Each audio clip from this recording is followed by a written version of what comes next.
Vamos seguindo porque tem muito mais informação. A polícia prendeu o homem que esfaqueou a ex-companheira aqui em Uberlândia. Essa vítima foi atacada ao levar a filha até a casa do suspeito para que a menina pudesse ver o pai. Crime registrado no bairro Tocantins. Uma ação covarde, uma mulher que foi surpreendida pelo ex que já estava armado com essa faca. Carolina Barros agora com a Polícia Militar, que nos conta como foi o momento da abordagem, porque ele chegou a negar ter atacado a ex-companheira. Ele disse aos policiais que não teria ligação alguma com essa tentativa de feminicídio contra essa vítima. Carol, conta pra gente, junto com a polícia, por gentileza, os detalhes dessa ação que choca e revolta toda a comunidade nesta quinta. Boa noite pra você. Boa noite, Luciana. Para você e para quem nos assiste no Cidade Alerta Minas. Choca porque é mais um crime de tentativa de feminicídio registrado aqui na cidade de Uberlândia, mas com um resultado muito positivo com o trabalho de inteligência da Polícia Militar, em especial do GEPAR. Nós falamos então agora ao vivo também com o Sargento Diego, que é o comandante do GEPAR, que é o grupo especializado de policiamento em área de risco. Em especial, aquelas áreas onde ocorrem homicídios e tentativas de assassinatos também. Então é ele quem vai contar para a gente como foi, a princípio, essa abordagem ao suspeito, principalmente, sargento, porque ele negou participação nesse crime, né? Boa noite, seja bem-vindo. Boa noite a todos. Com certeza, nossas equipes de patrulha de operações, juntamente com o GEPAR do setor de atuação, ao perceber que a mulher estava esfaqueada na rua, de imediato levantou todas as informações da autoria, né? Prosseguindo com a operação da prisão dele, que culminou na prisão dele em flagrante delito. Ele disse que não cometeu isso. Mas depois foi bem esclarecido e a própria vítima confirma os fatos, né? Como foi essa situação? Porque essa vítima teria levado a filha do casal, qual é a versão de cada um deles? A versão dela é que ele teria ligado para ela já há vários dias, até tinha ameaçado ela de morte, ela tinha já a medida protetiva, mas ele queria ver a filha. Então ela levou nesse dia a filha para ele ver, foi no momento que ela recebeu a facada. Foi surpreendida por ele, né? Justamente, foi de surpresa. E essa facada gerou um ferimento consideravelmente grave. Isso, acabou atingindo o abdômen dela, né, e parte do fígado, mas não com risco de vida, né? Foi atendida de imediato, a Polícia Militar prestou todo o socorro e ela conseguiu já se recuperar, está se recuperando, né? Foi a própria polícia que levou ela para socorro médico? Isso, foi nós mesmos que socorreu. Ela ficou internada no Hospital de Clínicas, né? Isso, durante um dia foi internada na unidade de atendimento integrado. E após exames de estado de observação, ela foi liberada. Agora, com relação a essa situação toda, no momento da prisão, esse homem, no início ali, ele tentou negar essa informação toda, né? O que ele disse no fim das contas, afinal as evidências também não deixaram dúvidas. O autor ele pode falar a versão dele, né? Contudo, ele estava sob efeito de drogas e embriagado, então, assim, a gente não leva isso tanto em consideração naquele momento. É a versão da vítima, né, e dos fatos das provas que a gente tem no momento para a prisão dele. E a criança? A criança passa bem e foi entregue à avó, para permanecer sob cuidados lá no momento. O senhor falou sobre medida protetiva, essa vítima tinha uma medida protetiva. Ele já tinha passagens policiais?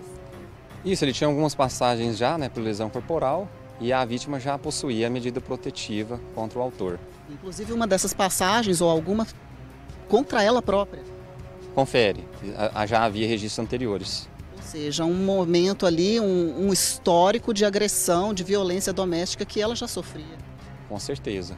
Mas assim, ela já tinha essa medida protetiva e a PM ainda fez o trabalho dela de realizar a prisão, né, antes que algum fato pior ocorresse. A gente agradece então o Sargento Diego falando conosco a respeito dessa tentativa de feminicídio, com um final, felizmente, de acordo com o trabalho de inteligência da polícia, né, que acabou então prendendo esse autor muito próximo ali de toda essa situação, e ele não teve nem como negar, continuar, manter, né, a versão dele de negar participação nesse ferimento. Um ferimento que foi considerado até bastante grave, atingiu o fígado essa facada, teve o fígado comprometido, precisou ficar em observação, felizmente já foi liberada, né? Mas é uma situação que chama muita atenção, principalmente porque ali naquele momento ela acreditava que o ferimento nem tinha sido tão grave assim, mas de repente começou a sentir muitas dores. Esse crime que, como você disse, foi ali no bairro Tocantins, na rua Doutor Sérgio Oliveira Marques, que não é o endereço do suspeito, né? Mas ela levou de encontro com o pai da criança nesse endereço e posteriormente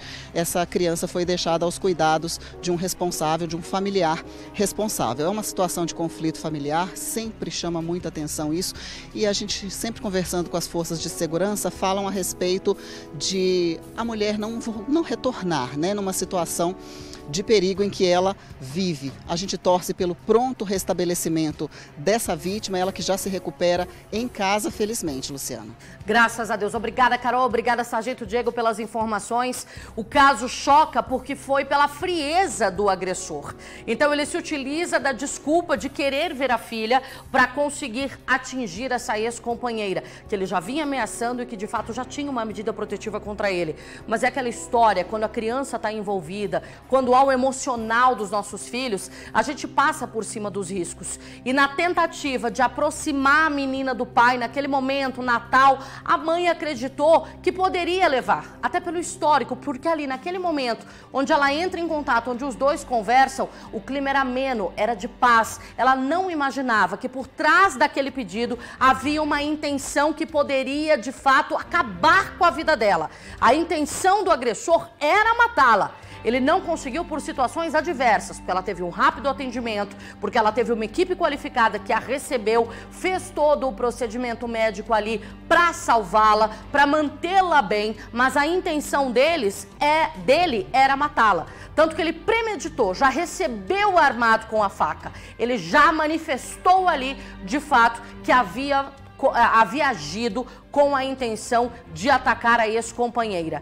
E uma coisa que eu falo desde a estreia do Cidade Alerta, desde que eu me entendo por gente, o homem que não respeita a mãe de sua filha, não respeita a criança também.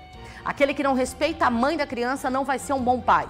E essa é uma das provas. Existem exceções? Claro que existem. Conflito ali entre adultos, se estabelece uma regra onde a única conversa é a criança, existem sim as exceções. Mas na massiva maioria, quando a mãe é desrespeitada, ameaçada, colocada em situação de vulnerabilidade como essa, ele não está preocupado com a filha, com o filho, com a prole.